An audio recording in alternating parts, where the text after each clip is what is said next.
MMT makes us all, I think, see what's out there today in a better way.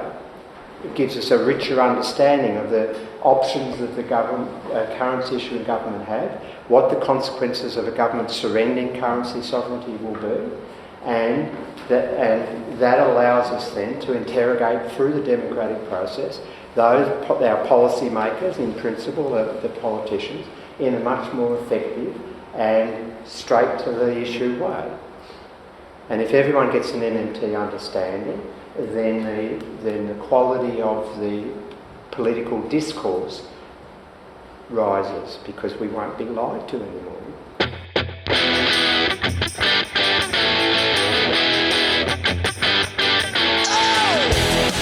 This is the MMT Podcast with Patricia Pino and Christian Riley. Hi, I'm Christian Riley and welcome to the Modern Monetary Theory Podcast. You can find us on Twitter at MMT Podcast, and you can support the show by going to patreon.com/MMT Podcast. For as little as $1 a month, you can get early access to all our episodes and patron-only episodes. A big thank you to all our patrons so far. At the beginning there, you heard lead MMT academic Professor Bill Mitchell giving a talk in London about how to introduce people to MMT. If you're new to MMT, it's worth listening to our episodes from the beginning to get up to speed. But if you want to dive in here, one key insight of MMT is that governments that issue their own currency, like the US, the UK, Japan, Australia, and Canada, create money when they spend and delete money when they tax. Taxation, therefore, doesn't provide government with currency to spend, but rather creates a need for all the people in the non-government sector, the private sector, that's you and me, to get the government's currency in order to pay the tax, which then allows the government to spend its otherwise worthless pieces of paper on whatever it wants without financial limit on anything priced in its currency, which it issues into existence as it spends. As a consequence, if you live in the UK, for instance, everything is priced in pounds, crucially including labour, which means that unemployment, people looking for but unable to find a job that pays in pounds, this unemployment is a result of the UK government either not spending enough pounds into the system to hire everyone, or not leaving enough pounds behind after taxation for the non-government sector, the private sector, to create the necessary jobs and accommodate the savings desires of the private sector. If you're still wrestling with what I've just said, like I say, go and listen to our episodes from the beginning. I'm pretty sure your questions will be answered. Bottom line is that it's impossible for a government which issues its own currency to run out of that currency. It sounds obvious when you say it out loud like that, but it would seem that this simple point of logic is not sinking in with advocates of the austerity binge that we've been living through since 2008. So there's a need to spread an understanding of how modern money works, and that was the purpose of the following event, which was put together by the wonderful Gower Initiative for Modern Money Studies. In his presentation, Professor Mitchell refers to slides, and I'll interrupt the audio to read them out where I can, but there's also a link to the slide deck in the show notes if you want to follow along as you listen. There will also be a video of this event available on the GIMS website, but maybe not immediately. I'll link to the GIMS YouTube channel in the show notes. And also there's a link to free tickets for my MMT show that I'm doing in London on Tuesday the 3rd of December 2019. This event was recorded in London on the 24th of September 2019. This is part 1 and part 2 will be out next week. Let's dive in. This is not strictly a lecture about MMT. It's a lecture about, it's a series of modules that we're developing as part of an educational campaign or endeavour. It's not so much a campaign, it's an endeavour to provide people who are not us, but are you, with tools for conveying the understanding clearly to people. Because one of the other problems is that social media is a very dangerous place to hang out, and I hang out on it as little as possible.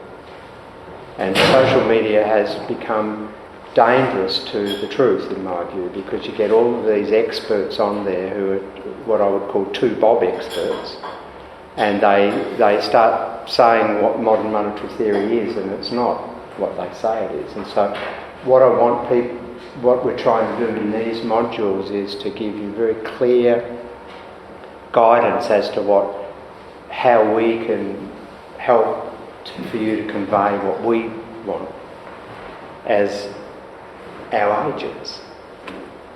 So the two challenges are that we've got to address for MMT now that it's becoming,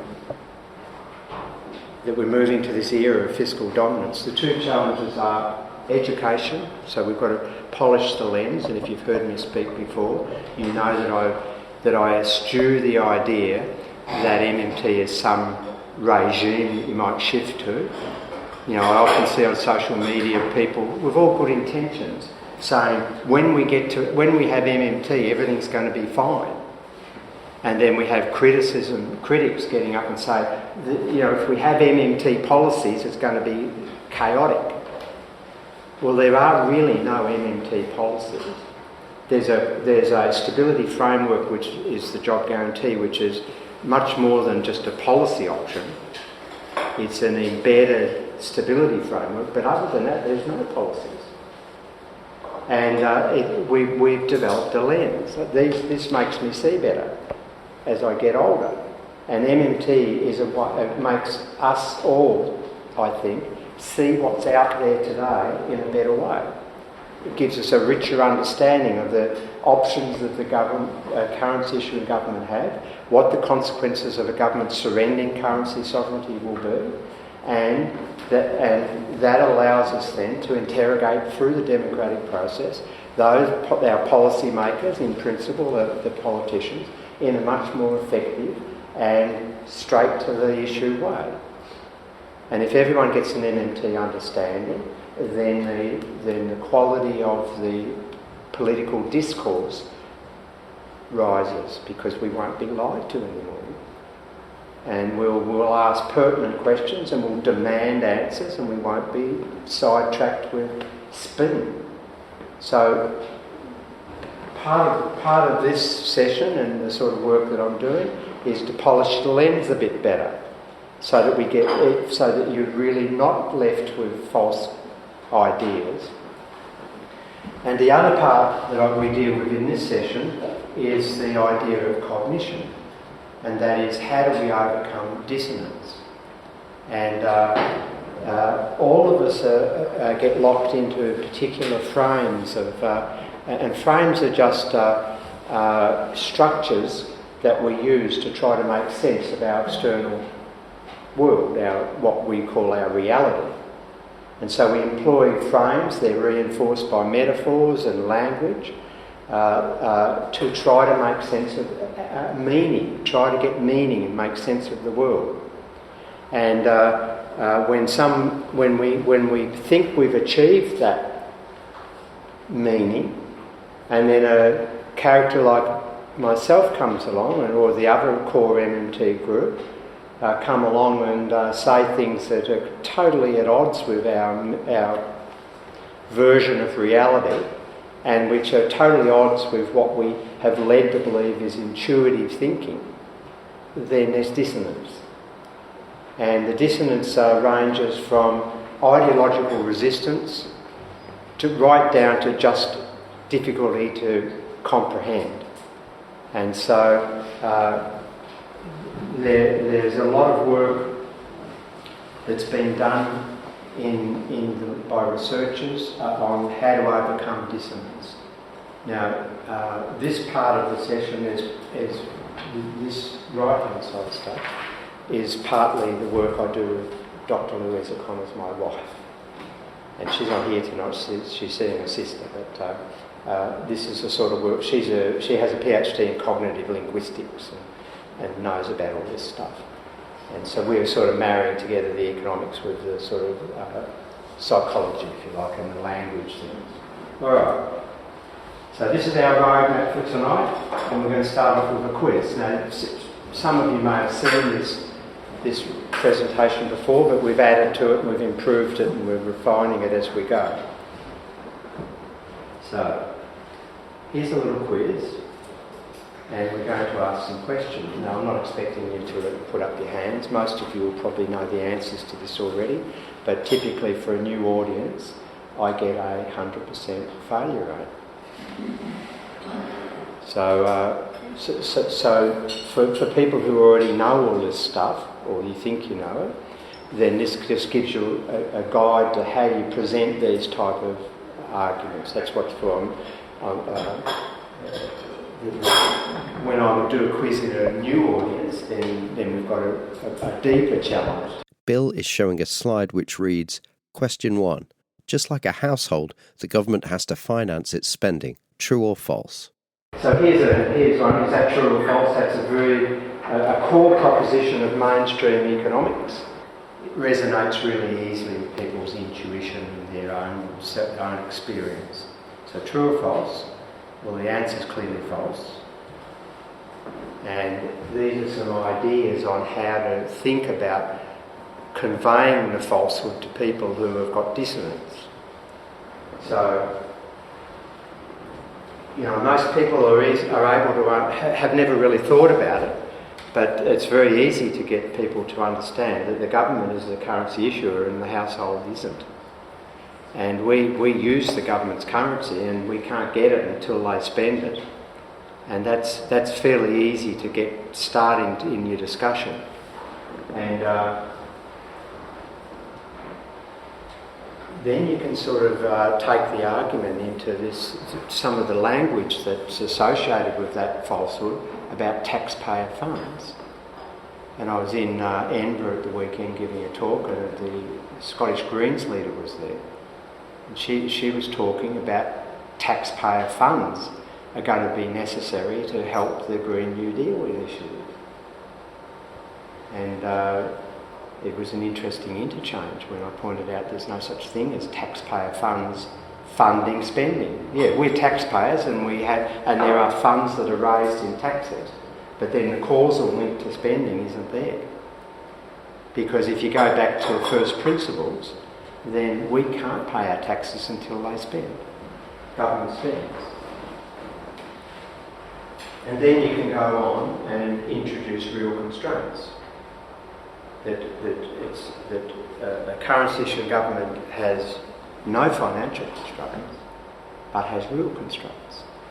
And then you're reframing the whole debate as to the discussion as to what these real constraints are and what does it mean to have a real constraint. And once you've got to there, you're on the victory lap. Here's question 2. And this is the next step in the argument. Taxpayers fund government spending. We know that to be false. And so then you can have a discussion on what. So there's a huge dissonance in that proposition. That we're paying our taxes, we go to work, and each year in Australia we have to file our tax return, and it's a complex process, and we fill it all out, and that all the tax form that we fill out, it's all online now, or we get a tax accountant to do it, but all of the form, the questions are all reinforcing, and I presume it's the same here, I know it's the same here, I've lived in here, all of the questions are reinforcing the myth. And so it's a really deeply held view that I go to work, I get taxed, and that tax is essential to buy public services and roads and infrastructure and the rest of it. And so you've got to work out ways to, because the first question is, if you say a government's not financially constrained, then the next question is, well, why the hell do they punish us with taxes? So what you're saying then is we don't have to pay taxes, because that's sort of an immutable logic. It just flows nicely. If you can get them to agree, if you can get a person to understand that the government doesn't have any financial constraints, well then you've got to explain to them why taxes are absolutely essential in the monetary system.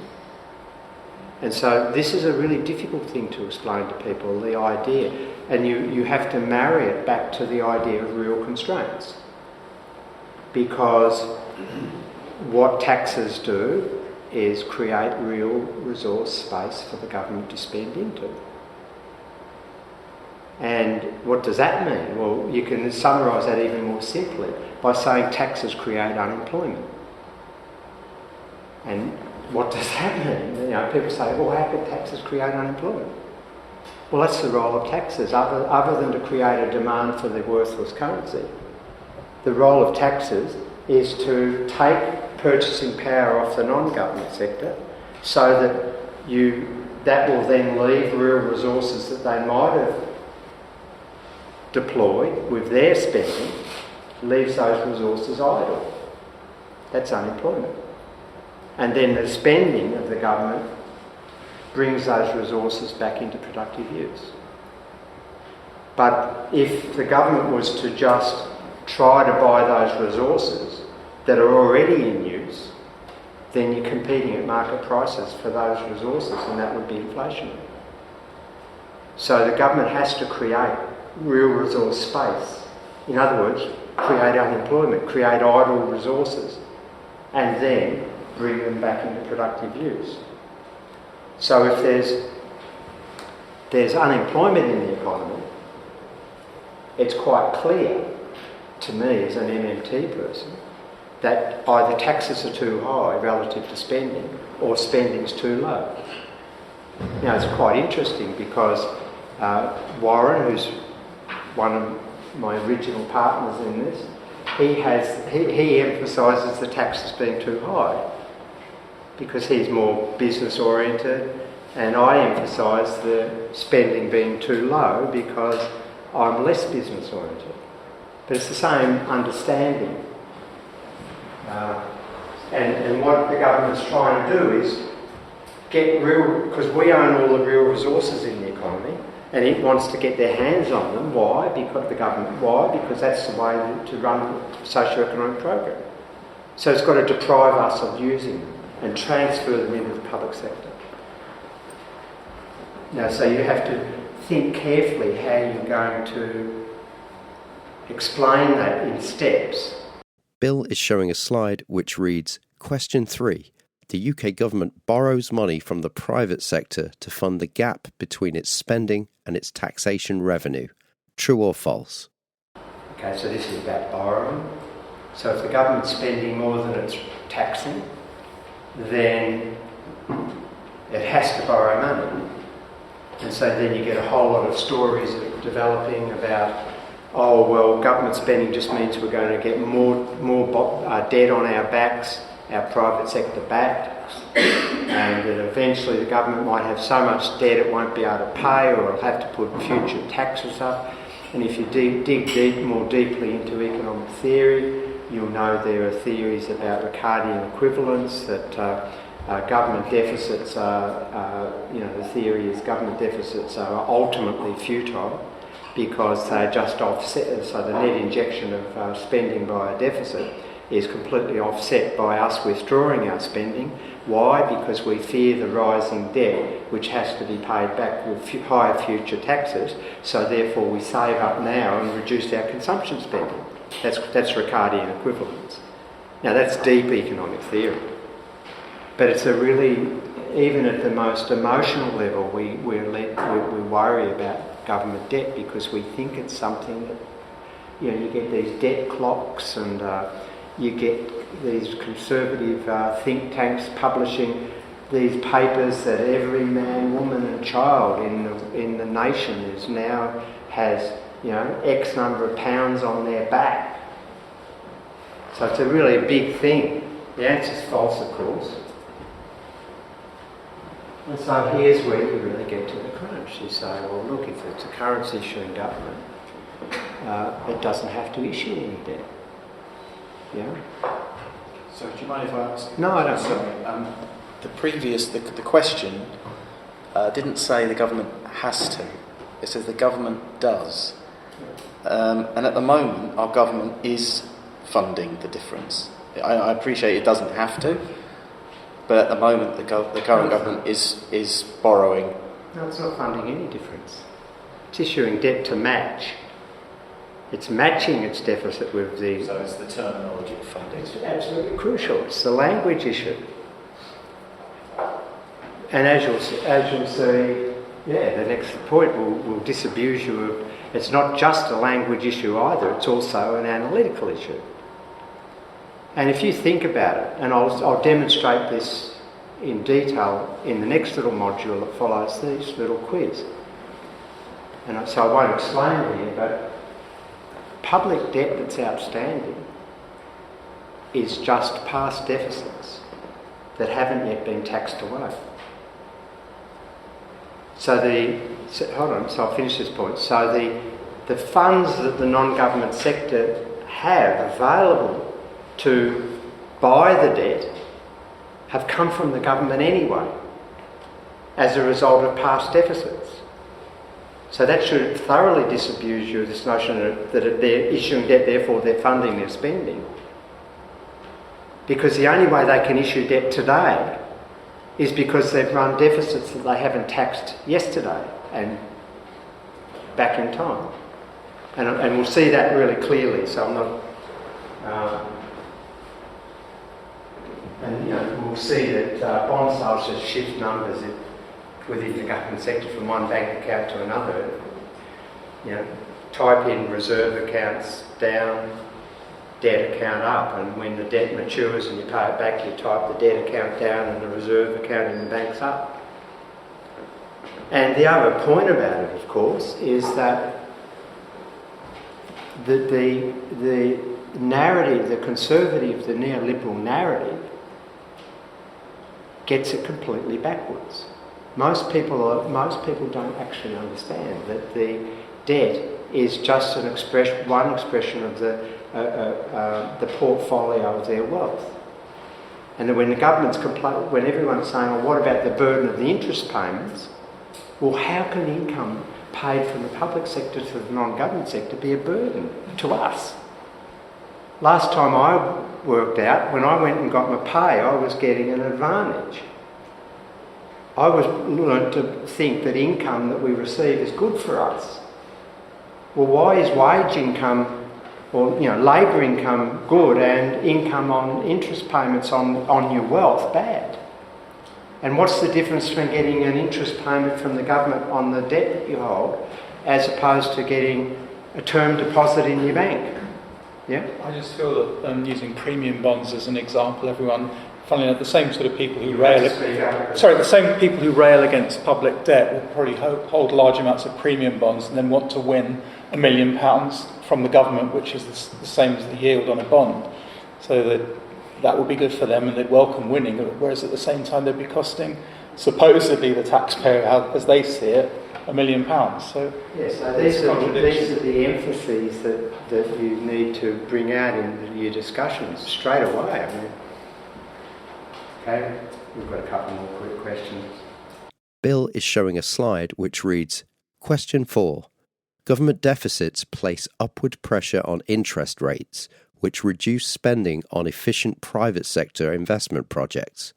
True or false? The crowding out argument. And David. The stock of debt is always increasing, isn't it, basically? No. No? Australian government in 1996 was elected a Conservative government, John Howard and Peter Costello as Treasurer, and they set about running surpluses, and they ran increasing surpluses, and as debt matured they didn't reissue it, and by the turn of the century the government bond market was very thin. And who do you think complained about that? The investment banks. And there was an inquiry that I was an expert witness at in 2002, where the government took submissions on why they should keep issuing debt even though they're running surpluses. And my submission with Warren was that they should stop issuing debt because it was just corporate welfare. But the outcome of the inquiry, and you can see it all online, it's the Commonwealth Treasury debt inquiry. The conclusion of the inquiry and the government accepted the recommendation that they keep issuing debt even though they're running increasing surpluses. And that was just to salt to this. But the point was that prior to that agreement, they agreed to maintain a certain level of debt, Australian government debt in the bond markets. But prior to that, the debt was falling. Debt sometimes falls. But there's a sense in which, like, debt that was issued in the 18th century is still sloshing around as... No, not that debt. That debt's matured in the 18th century and is paid back. But it's been turned over. Yeah. Yeah, I mean, it's been continually turned over. Yeah. Sorry, I'm not quite understanding what you meant by taxing away the previous deficits. We'll come to it. Okay. So here, this argument, most people think that's true, and it's built on the presumption that there's a pile of savings that fund investments and borrowing, and that if the numbers of bids on that pool increase, well then the price of those funds have to rise because demand then rises relative to supply. The supply is considered to be finite. And so if the government goes into the loanable funds market, which is a classical economics construction that still persists today, then it's going to drive up interest rates, the price of the debt, and the private borrowers will be squeezed out at the margin. And then a morality play is overlaid on that, and that is that private borrowers are disciplined by their share markets, so they always make right decisions, and they are much more efficient in their use of funds, because if they're not, they go broke. And governments are not disciplined by the market system, so they just waste money, build statues of themselves. And so you get this, the overall story is that we're wasting, and it's wasteful, and government shouldn't do that.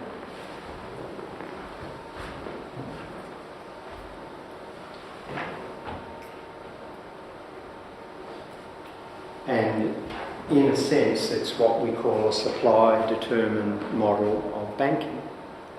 This idea that banks have a little desk and they open their doors and they sit waiting for people to come in with their bags of cash as deposits. And when they get some deposits, they go into their reserves, and then they can lend that out. And so if there's more people competing for those deposits, then you get bank forces their price up.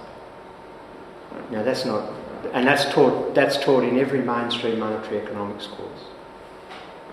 It's the foundation of mainstream monetary theory. Now, it's not rocket science to go and ask someone in a bank how it actually operates. And it's bank lending is demand determined, not supply determined. Supply determined means the deposits that they can raise. And every bank in the world will sit there and they will not wait for depositors to come in, but wait for creditworthy borrowers to come in. And they will, whenever a creditworthy borrower comes in, they type some numbers which are a loan, and immediately those loans create deposits. The deposits don't create the loans, it's the opposite way. And they've got an unlimited capacity basically to do that. And the more creditworthy borrowers who come in at any point in time, the more loans they'll create and the more deposits they create. So the idea that if the government's trying to borrow money from the private system, that somehow restricts the capacity of the financial markets to lend to anyone else, it's just a fraud. It's just a fraud. Now, moreover, this point here, what happens when the government runs a deficit, spends more than it taxes, is that goes into the non-government sector in all different ways, procurement and transfers of all sorts of ways, and then there's all sorts of transactions are going on And those transactions ultimately show up in the reserve balances of the banks, because each bank has to keep a reserve account with the central bank. Now those reserve accounts are very special accounts. They don't lend from those accounts. Those reserve accounts are to make sure that the daily payment system is stable, because there's all sorts of checks and transactions going on between banks, and the way they're resolved each afternoon is by contra entries in these reserve accounts at the central bank. Now, if there are excess reserves in the system, so banks formulate an idea of what is going to be the likely draw against them on a particular day from other banks, and that's their required reserve estimate. And they don't normally the reserves don't earn them any return. Since the crisis, the central bank has been paying returns, but typically not. And it varies in different countries. But they typically have earned below commercial rates. So banks don't want excess reserves if they can help it. They want enough so that they don't have to call. And the other point is that if they are short of reserves on any day, they can always get them from the central bank anyway. But they get them at a penalty typically. So, and there's a sort of moral view if you have to go begging to the central bank through what's called the discount window. That suggests you're not managing your bank very well. So they prefer to have the reserves, and they'll lend those reserves to each other, not to the whole retail market. And so if there's a deficit, there's going to be excess reserves. And if the system has excess reserve overall, an individual bank can lend them to another bank because they're excess. You might have a system excess, but you might have some individual banks that won't have an excess, who have to get reserves. But even if all of those banks on what's called the interbank market lend to and swap them, at the end of the day there'll still be an excess.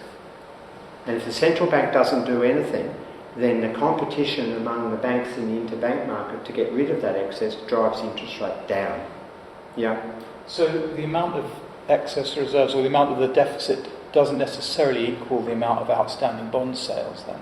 It can also include excess reserves in the central bank.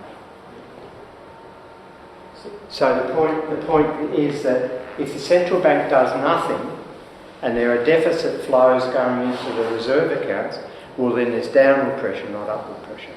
Now what the central bank has historically done is drain those reserves by open market operations, by selling government bonds to the banks in return for markdown of the reserves, so they drain those excess away.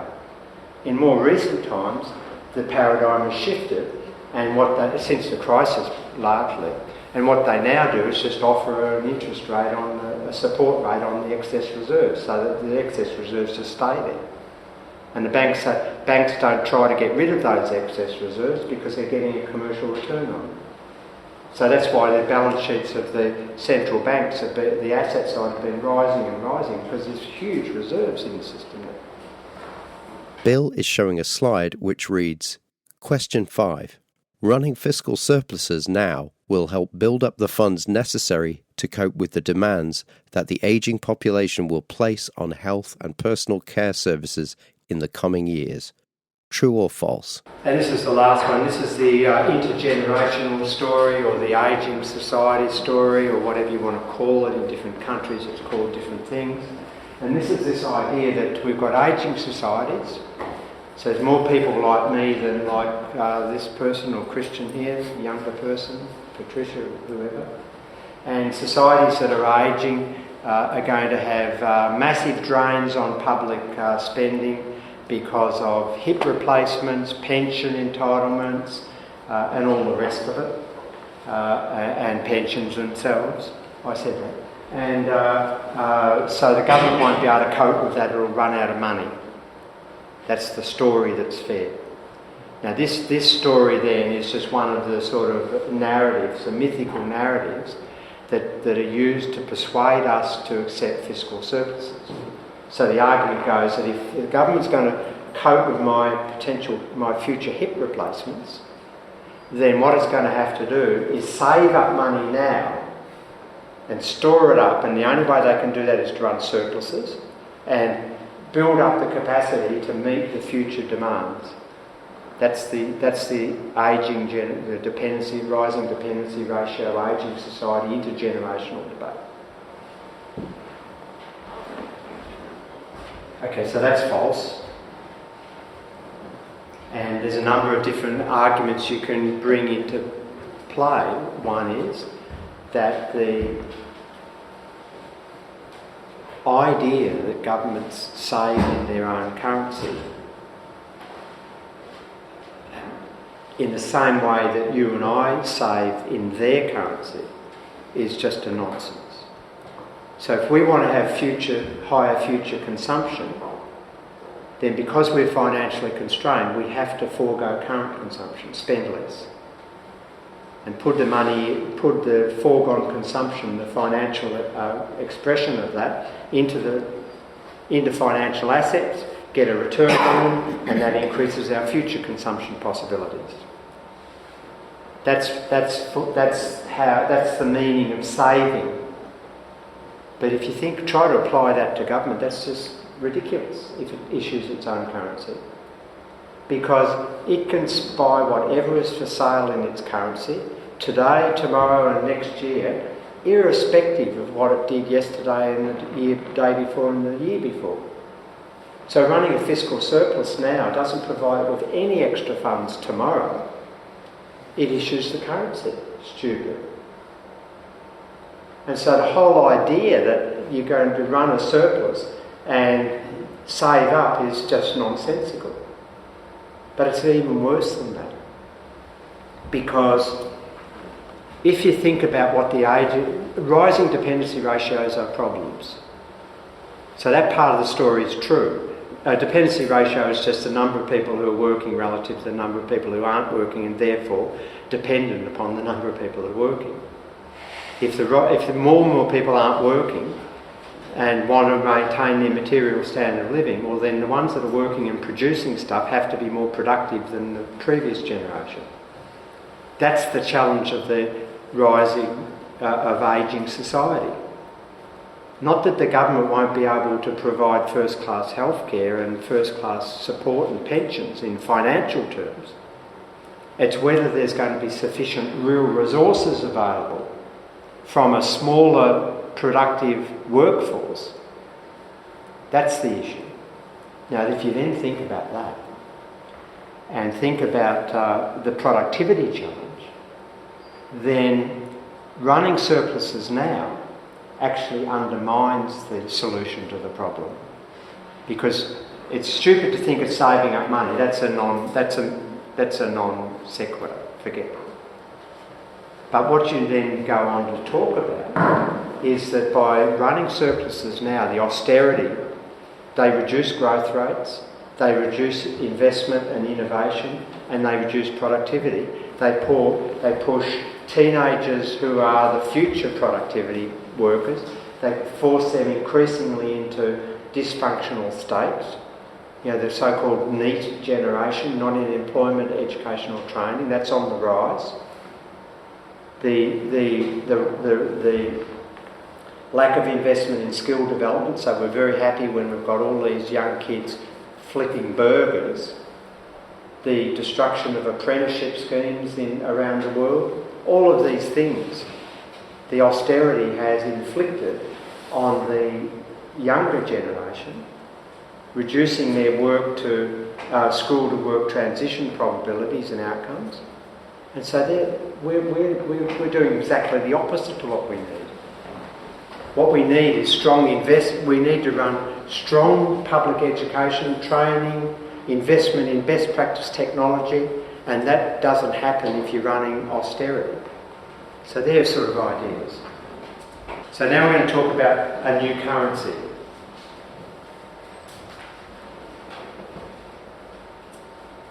So the way to introduce the idea of MMT is to ask people, what's the problem of government?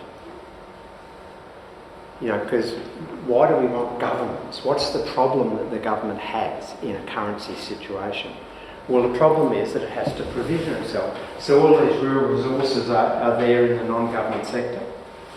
All the things that are essential for the government to deliver its program. And what we want to work out is how we're going to shift those resources into the government sector. And that's what the role of a currency is. And so if you get, if at the very beginning you get people to understand that the challenge for government and the role of its currency is to shift those resources. So now we can offer police services and teachers and build stuff and have transport and telecommunications and all the rest of those things. So you run a thought experiment. Imagine that imagine we're in this room and I now announce that I'm the government. And I'd be a very good government. And so I say I'm going to introduce this new currency. Now it's not backed by any rare metal like gold or silver. And so it's otherwise worthless. There it is there. And to disabuse people of the idea that we're going to print money in this economy, we actually are just going to, all transactions will be just digital. And you've got to disabuse people from very early days that there's any printing money going on when the government's spending. So we've got this digital currency, and the government announces that that's the currency, and the non-government sector is asking questions, well, why are we going to use this currency? You've already got currency here, pounds.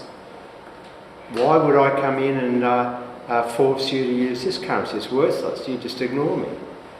And so the government has to create, when a government creates its own currency, it has to create a problem. And the problem is that it creates a tax obligation in the currency. Now that immediately gives us a problem, because previously I said I'll get Danny here and Christian to do things for M, the M currency, and they'd said go away. And now I give them a problem as part of the currency operation. I say to them, well, if I go away and you don't pay the tax, then you go away somewhere. Prison. And I've got the legislative fiat, the legislative authority, because that's the rule of law, to do that. Now, why is that a problem? Because I issue the M. You don't have it. I've got to spend it into existence before you can pay that tax. That's the problem. So I can solve that problem because I'm the currency issuer. And I solve it very simply. I can spend 100 into existence. And that immediately the problem's over. You've got the 100, you've done work for me, I've shifted resources from the non-government sector into the government sector. Those resources are being applied to provide services and stuff. I've got all those things I shifted across. And we've got an operational currency and a policy program. Now, I didn't need that $100 in taxes to do that. I could have offered to spend $100 as the first thing to do, and you would have told me to go away because the currency is worthless to you. But once I create a problem, then I create value from a currency. All right, let's now, and I'm going to be answering these questions about debt being untaxed. I was just going to say, would a role play thing work, supposing you were to actually do a role play with that currency idea, as you say, well, you can't leave the room unless you've got 100 M's, or like a ticket to actually get out. And if you actually said that to people when they came in the first place, by the way, this is your ticket in, but you'll need a different ticket to get out. Heavies, but Yeah, would that work? As a sort of like, well, here's a bit of a game. And this will help answer your question about debt being untaxed spending, deficits. So here's our accounts, simplified national accounts here. We've got government down this side. Above this line are all flows. The flows are spending over a period of time. A stock is a value at a point in time, measured at a point in time. So spending is what we call a flow of spending. A bank deposit, like an bank account, is a stock. You measure it at a point in time. So here we go. The government announces that it will hire people for 100, and I'll just say dollars, it's M's, but we'll call it dollars because I'm getting tired. Now, the non-government sector knows that it's got to get hold of this currency, and so it offers work to the public sector, to the government sector, in return for the $100 in employment. So employment's now risen. This is a simplified example. We're abstracting from a lot of reality, but it gets to the nub of things.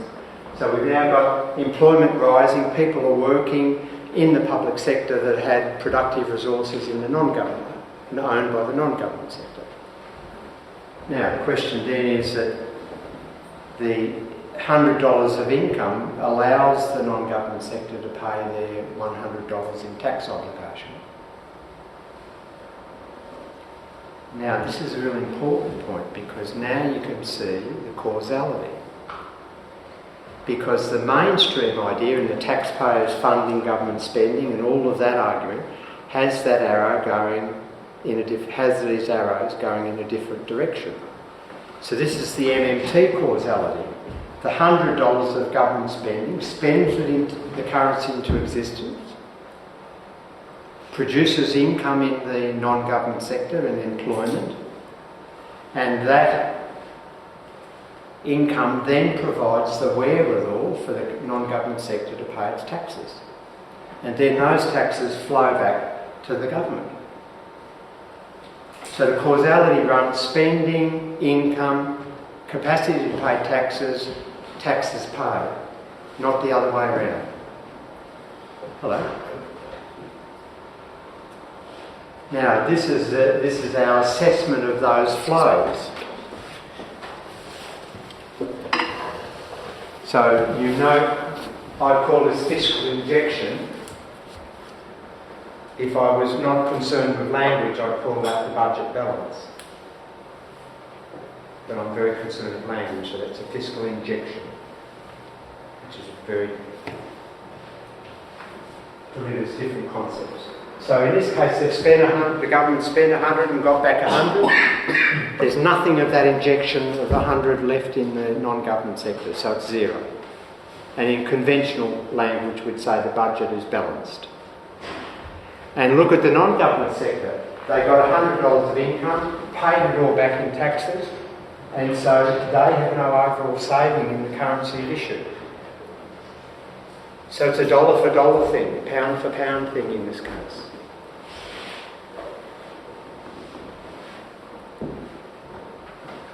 And in terms of the wealth and the debt, there's nothing happening here yet. The non-government sector hasn't been able to accumulate any financial wealth, and the government hasn't issued any debt yet. Okay, go to year 2. The government decides it needs to expand employment in the economy, that unemployment's too high. It wants more public services, it wants to build more capital public infrastructure. So it now spends 120 and maintains the so-called tax at 100. And once again, causality goes that way. Now the big difference here is when we look at the balance of those flows, we've now got a fiscal injection of 20. So in modern parlance, in normal parlance, that's a fiscal deficit. So you can see the language nuance. I use the word injection because that's building up something, whereas a deficit is sort of it's disappearing, it's shortfall. And but notice also that the non-government sector has now got $120 worth of income, employment's risen, unemployment's fallen, and it's only paid 100, so it's created a surplus. of 20. And that surplus is what we call saving. And that's a financial asset in the currency at the moment. And so there's no debt yet, but there's financial wealth now in the non-government sector as a consequence of the deficits. The only way that the non-government sector could accumulate net financial assets in the currency of issue was if the government spent more of it into existence than it taxed out.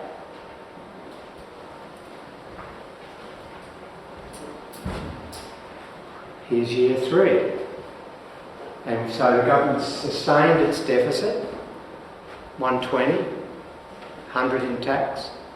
And so in that particular year, the injection's been an additional 20.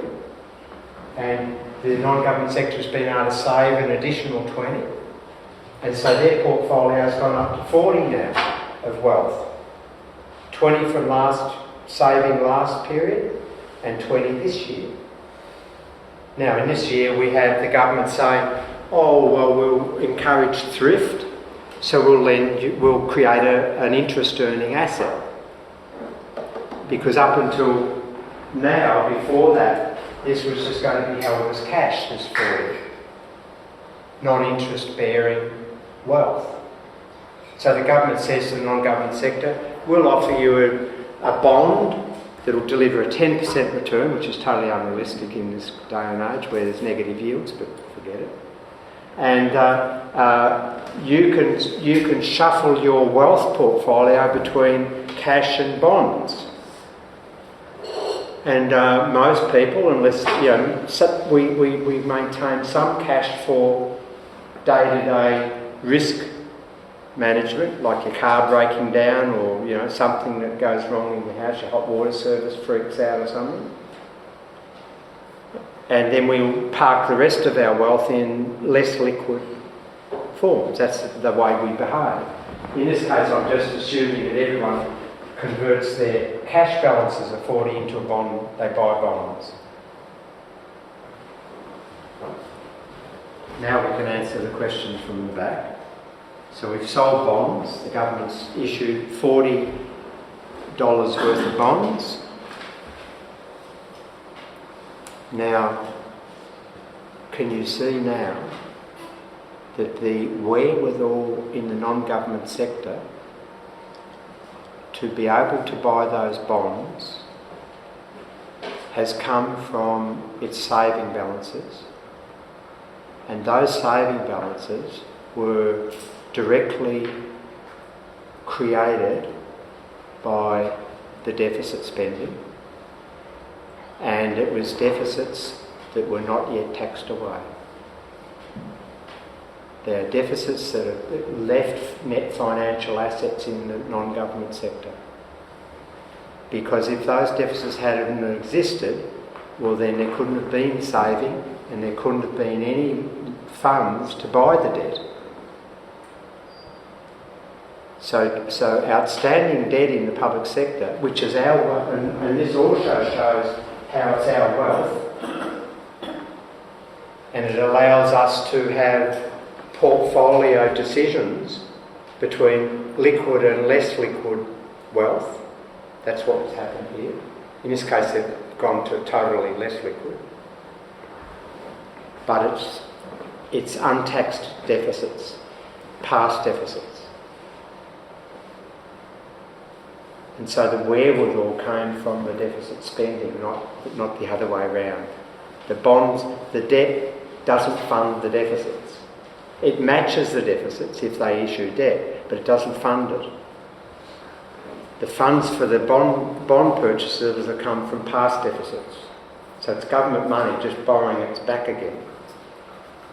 And borrowing it back so that there's a diversity of financial instruments for the non-government sector. Yeah? What's the lag between a fiscal injection and bond sales? Because it always seems that the bond sales somehow are roughly equal to the net fiscal injection. But they're not roughly, they're exactly equal. But the government has a net fiscal injection, and But doesn't it take time to work its way through the system? Yeah. But you're saying it's almost immediate, though. The spending's immediate.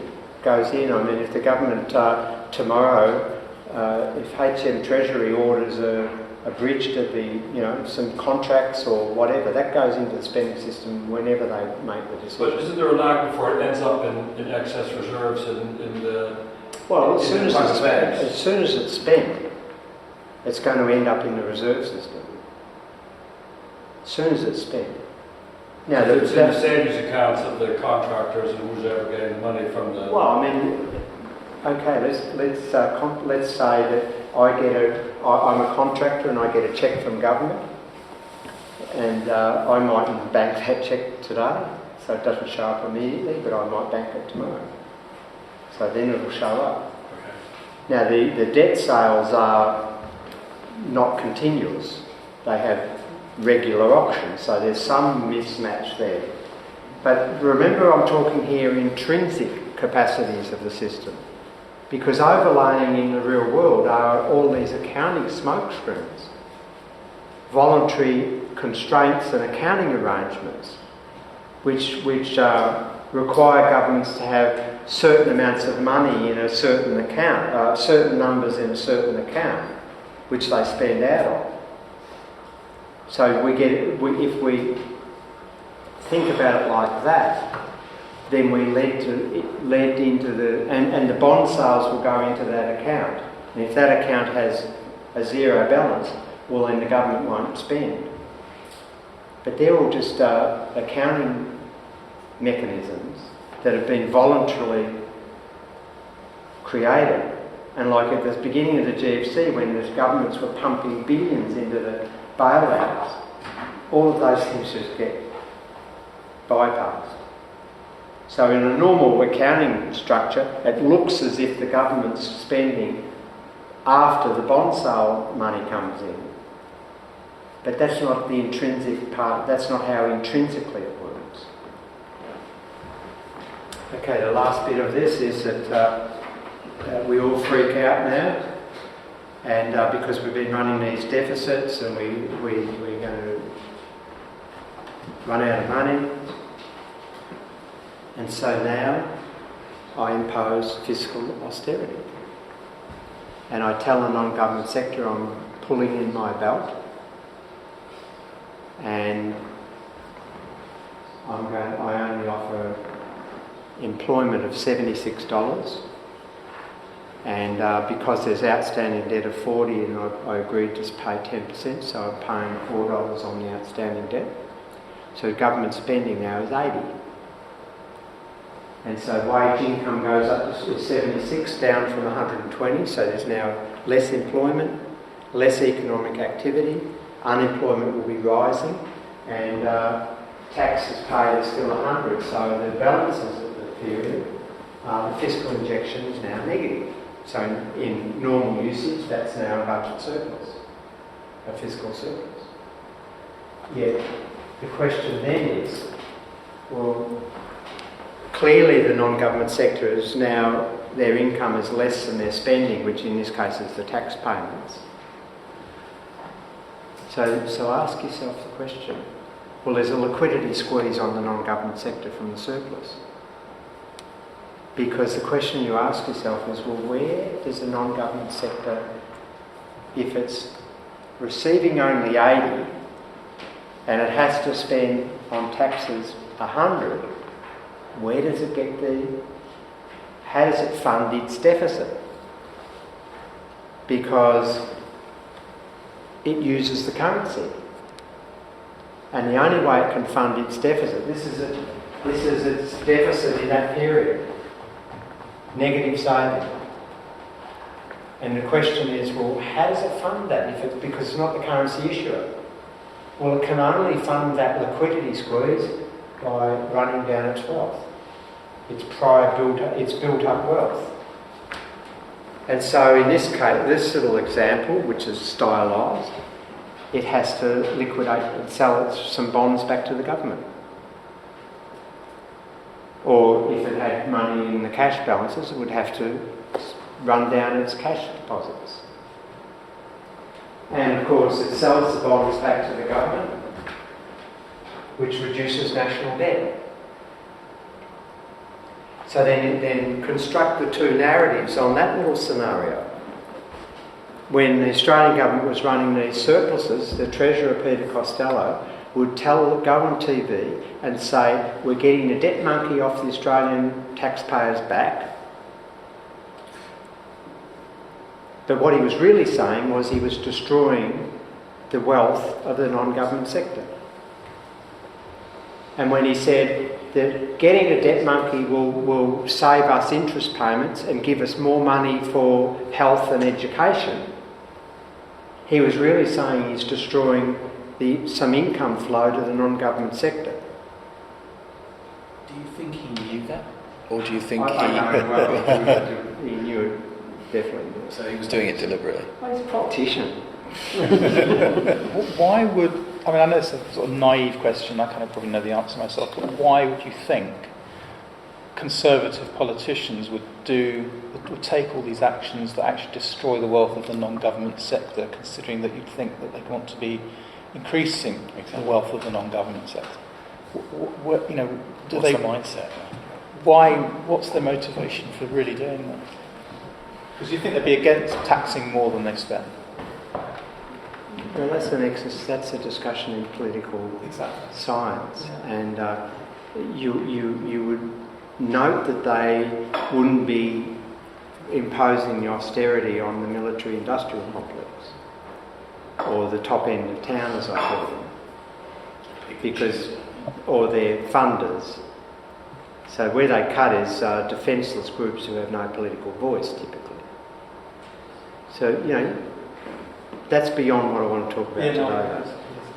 But the point is that most of us, because of this creates, what I'm saying now will create terrible dissonance among the majority of the population, because they are being led to think in those terms, that the government debt is their burden, and that ultimately it might cause the government to run out of money, which means that our hospitals and stuff will be suffering, or the government will force us to pay higher taxes to pay the debt back.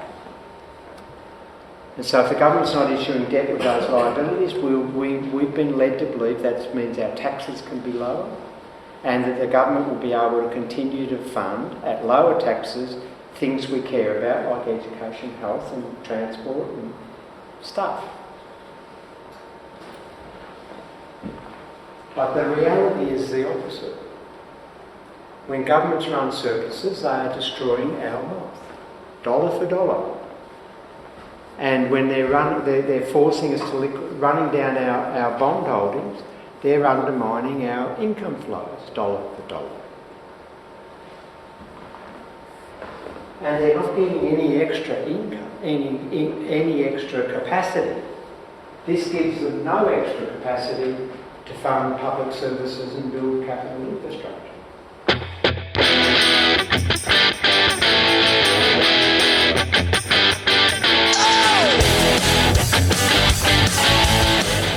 That was the MMT podcast with Patricia Pino and Christian Riley. Don't forget, you can support the show through Patreon, starting at $1 a month, and get access to patron-only episodes. You can do that by going to patreon.com/MMT podcast. You can also find me on Twitter at MMT podcast, and you can find Patricia on Twitter at Patricia N. Pino, and you can email us at mmtpodcast@outlook.com. Thanks for listening, and we hope to hear from you.